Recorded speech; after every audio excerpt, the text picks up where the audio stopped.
சூர்யா சீக்கிரமா கையும் களவுமா மாட்டி சூர்யா கிட்ட தர்மடி வாங்கினா நல்லா இருக்கும்னு நீங்க நினைச்சீங்கன்னா இந்த வீடியோக்கு ஒரு லைக் பண்ணுங்க.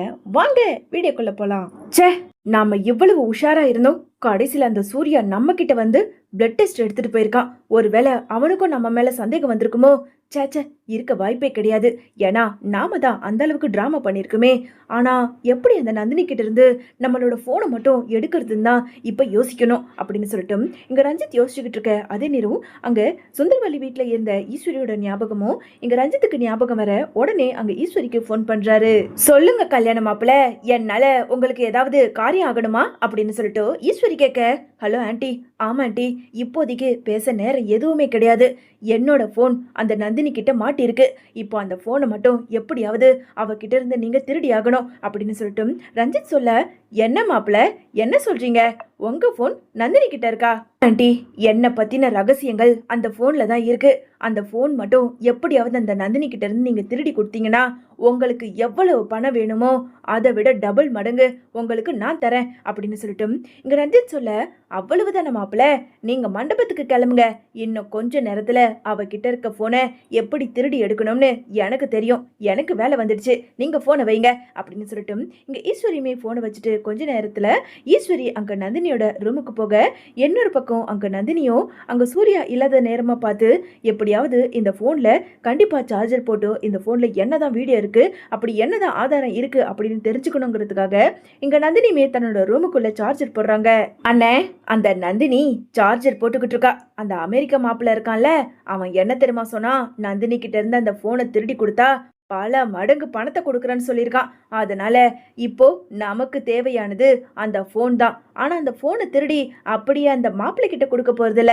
அந்த போன்ல என்ன ஆதாரம் இருக்குன்னு பார்த்து எப்படியாவது அவன் டபுள் மடங்கு கொடுக்குறேன்னு சொன்னால, அதை விட 10 மடங்கு பணத்தை நாம அவங்கிட்ட இருந்து வாங்கணும். இதுதான் நமக்கு சரியான நேரம். ஜி, சூப்பர் தங்கச்சி. ஆனா ஒன்ன மாதிரி யோசிக்கிறதுக்கு யாராலையும் முடியாது அப்படின்னு சொல்லிட்டு இங்க ரெண்டு பேரும் அப்படியே காத்துக்கிட்டு இருக்க அதே நேரம் நந்தினியும் அங்க சார்ஜர் போட்டுக்கிட்டு இருந்த நேரம் இங்க சூர்யாவோ கீழே இருந்து நந்தினியை கூப்பிட, வரேன் சார் அப்படின்னு சொல்லிட்டு நந்தினி வெளியே போக அதே நேரம் அதை பார்த்துக்கிட்டு இருந்த இங்க ஈஸ்வரியுமே தன்னோட அண்ணன் துரசிங்கத்தை அனுப்பி அந்த போனை எப்படியாவது எடுத்துக்கிட்டு வந்துருங்க, இதுதான் சரியான நேரன அப்படின்னு சொல்ல இங்க துரசிங்கமும் அங்க உள்ள போய் அங்க சார்ஜர் போட்டிருந்த அந்த போனையும் எடுத்துக்கிட்டு வேக வேகமா இங்க துரசிங்கம் வெளியே வர, தங்கச்சி நீ சொன்ன மாதிரியே அந்த போனை எடுத்துட்டேன், இப்போ என்ன பண்றது?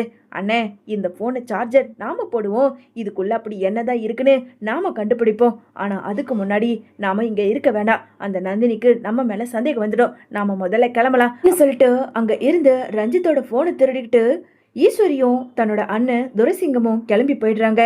கொஞ்ச நேரத்துல எங்க நந்தினி வேக வேகமா வந்து கண்டிப்பா அந்த போன்ல சார்ஜர் ஏறிட்டு இருக்கோம், அப்படி என்னதான் அதுல இருக்கு அப்படிங்கிற விஷயத்த தெரிஞ்சுக்கிறதுக்காக எங்க நந்தினி ரூமுக்குள்ள போட்டிருந்த சார்ஜர் போனுமே அங்க இல்லாத பார்த்து எங்க நந்தினிக்கு அப்படியே அதிர்ச்சி ஆகுது. வேறு பக்கம் இங்க ரூமுக்குள்ள இருந்த ரஞ்சித்துமே அந்த போனை எப்படியாவது கண்டிப்பா ஈஸ்வரி ஆண்டி எடுத்துருவாங்க. அதே மாதிரி அந்த லேப்டாப்பையும் அவ திருட தான் பார்த்திருக்கா. ஒருவேளை என்னோட லேப்டாப்ல இருக்க வீடியோவை அவ கண்டுபிடிச்சிட்டானா, நாம இந்த வீட்டை விட்டு மண்டபத்துக்கு போனதுக்கு அப்புறம் அவ இங்க வீட்டுக்குள்ள வந்தானா? இல்ல, இதெல்லாம் சரிப்பட்டு வராது. நாம முதல்ல லேப்டாப்ல இருக்க அந்த வீடியோவையும் டெலீட் பண்ணிடலாம் அப்படின்னு சொல்லிட்டு தன்னோட ரூமுக்குள்ள இருந்த லேப்டாப்பை எடுத்து எல்லா வீடியோவும் டெலீட் பண்றதுக்காக எடுக்க அதே நேரம் இங்க ரஞ்சித்தோட அப்பா வந்து கதவை தட்டுறாங்க.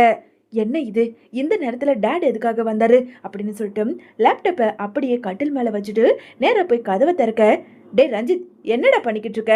அங்க கல்யாண மண்டபத்துக்கு பொண்ணு வீட்டுல இருந்து வந்துருவாங்க. அவங்க மண்டபத்துக்கு போறதுக்கு முன்னாடி நாம தண்டா போய் அவங்கள அழைக்கணும், வா அப்படின்னு சொல்லிட்டு ரஞ்சித்தோட அம்மா அங்க ரஞ்சித்தோட கைய புடிச்சு கீழே கூட்டிட்டு போக அது நேரம் ரஞ்சித்தோட அப்பா இங்க ட்ரெஸ் சேஞ்ச் பண்றதுக்காக ரூமுக்குள்ள வந்து கதவையும் சாத்திக்கிறாரு. இதுல சார்போ இங்க ரஞ்சித்தோட அப்பாவுக்கு போன் பண்ணி, ஹலோ அமெரிக்க மாமா, ரஞ்சித் மாப்பிள்ளையோட அந்த பாஸ்போர்ட்டை எனக்கு போட்டோ எடுத்து அனுப்புங்க. ஏன்னா மாப்பிள்ளையும் பொண்ணும் அமெரிக்காவுக்கு போகிறதுக்காக அவங்களுக்கு ரிட்டர்ன் டிக்கெட் புக் பண்ணணும்ல, அதனால பாஸ்போர்ட்லாம் கேட்குறாங்க அப்படின்னு சொல்லிட்டு சார்பு சொல்ல, அவ்வளவு தானே, இன்னும் கொஞ்சம் நேரத்தில் அனுப்புகிறேன் அப்படின்னு சொல்லிட்டு ரஞ்சித்தோட அப்பாவுமே அங்கே லேப்டாப் இருக்கிறத பார்த்து, கண்டிப்பாக ரஞ்சித் இந்த லேப்டாப்பில் பாஸ்போர்ட்டை ஃபோட்டோ வச்சுருப்பான், நாம் எப்படியாவது இந்த ஃபைலில் இருந்து எடுத்து அங்கே இருக்க சார்புக்கு அனுப்பிடலாம் அப்படின்னு சொல்லிட்டு அங்கே ரஞ்சித்தோட அப்பாவோ அந்த லேப்டாப்பை எடுத்து பார்க்க ஆரம்பிக்கிறாரு. இதில் எந்த ஃபோல்டரில் அந்த பாஸ்போர்ட்டை வச்சிருக்கான்னு தெரியலையே, சரி நாம செக் பண்ணி பார்ப்போம் அப்படின்னு சொல்லிட்டு ஒவ்வொரு ஃபோல்டரா இங்க ரஞ்சித்தோட அப்பா ஓபன் பண்ண அதுல நிறைய வீடியோக்கள் இருக்கிறத இங்க ரஞ்சித்தோட அப்பா பாத்துறாரு. என்ன இது, போட்டோஸுங்க ஒண்ணு கூட காணும், ஆனா நிறைய வீடியோக்கள் மட்டும் நிறைய இருக்கே, இதுல என்னதான் அப்படி வச்சிருக்கான் அப்படின்னு சொல்லிட்டு ஒவ்வொரு வீடியோவா இங்க ரஞ்சித்தோட அப்பா ஓபன் பண்ணி பார்க்க அதுல நிறைய பெண்களோட ட்ரெஸ் சேஞ்ச் பண்ற வீடியோக்கள் இருக்கிறத பார்த்து எங்க ரஞ்சித்தோட அப்பாவுக்கு ரொம்ப அதிர்ச்சியா இருக்கு. என்ன இது, பொண்ணுங்களெல்லாம் இவ்வளவு கேவலமா படம் பிடிச்சு வச்சிருக்கான். ச்சே, இவ்வளவு கேவலமானவனா இந்த ரஞ்சித். இதுக்காக தான் அப்பப்போ பிசினஸ் மீட்டிங் இருக்குன்னு சொல்லிட்டு போனை எடுத்துக்கிட்டு தனியா உக்காந்துருவானா? இல்ல, இவனை என்ன பண்றேன்னு பாரு அப்படின்னு சொல்லிட்டு ரொம்ப கோவத்தோட ரஞ்சித்தோட அப்பா, டே ரஞ்சித் அப்படின்னு சொல்லிட்டு கதவை திறந்துக்கிட்டு வெளியே போய் அங்க ரஞ்சித்தை பார்த்து ரொம்ப கோவத்தோட குரல் கொடுக்க இங்க ரஞ்சித்தோட அம்மா இருந்துக்கிட்டு, என்னங்க இப்போ எதுக்காக பையனை இவ்வளோ கோவமா கூப்பிடுறீங்க? ஏய், நீங்க 2 பேரும் முதல்ல மேல வாங்க அப்படின்னு சொல்லிட்டு குரல் கொடுக்க இங்க ரஞ்சித்தோட அம்மாவுமே ரூமுக்கு போறாங்க. டேய், இங்க உள்ள வா அப்படின்னு சொல்லிட்டு இங்க கூப்பிட உள்ள போன ரஞ்சித்தை பார்த்ததும் இங்க ரஞ்சித்தோட அப்பா ஓங்கி பலார்னு கண்ணத்திலே ஒரு அறை கொடுக்குறாரு.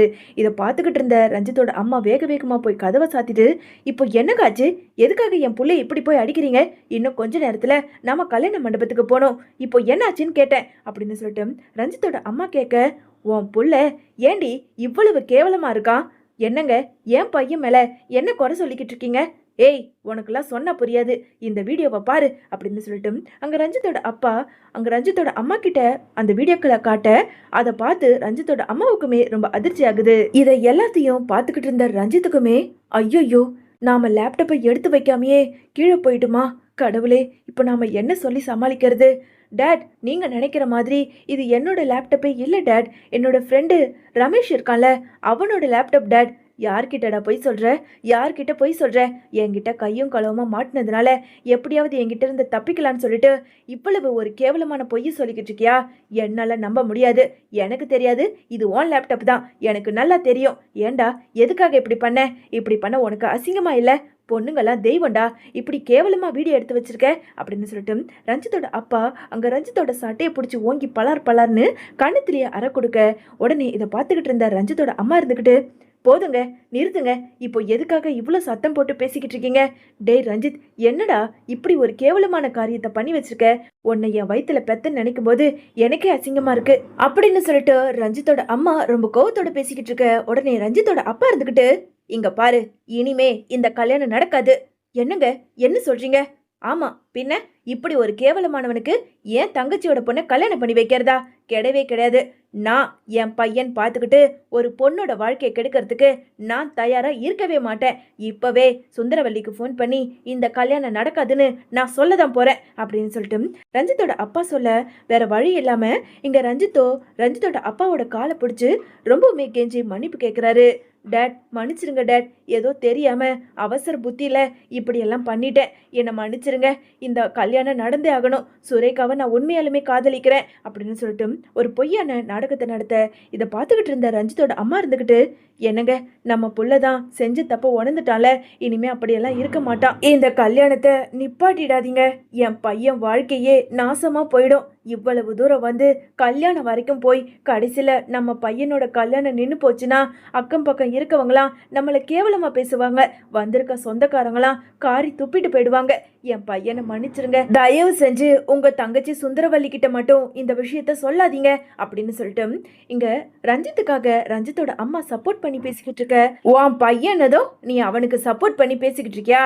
என்னை பொறுத்த வரைக்கும் என் தங்கச்சி பொண்ணும் என் பொண்ணும் ஒரே பொண்ணுதான்.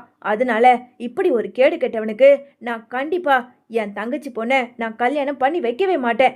இப்பவே நான் சுந்தரவல்லி கிட்ட பேசதான் போறேன். வந்த கோவத்துக்கு ரஞ்சித்தோட அப்பா ரஞ்சித்தோட அம்மாவை ஓங்கி பலர்னு கண்ணத்திலே ஒரு அறை கொடுக்கறாரு. சி, நீ எல்லாம் ஒரு பொம்பளையா? நீ எல்லாம் ஒரு அம்மாவா? இதுவே உன் பொண்ணு ஹரிதாவுக்கு இப்படி ஒரு காரியம் நடந்திருந்தா நீ பாத்துக்கிட்டு சும்மா இருப்பியா?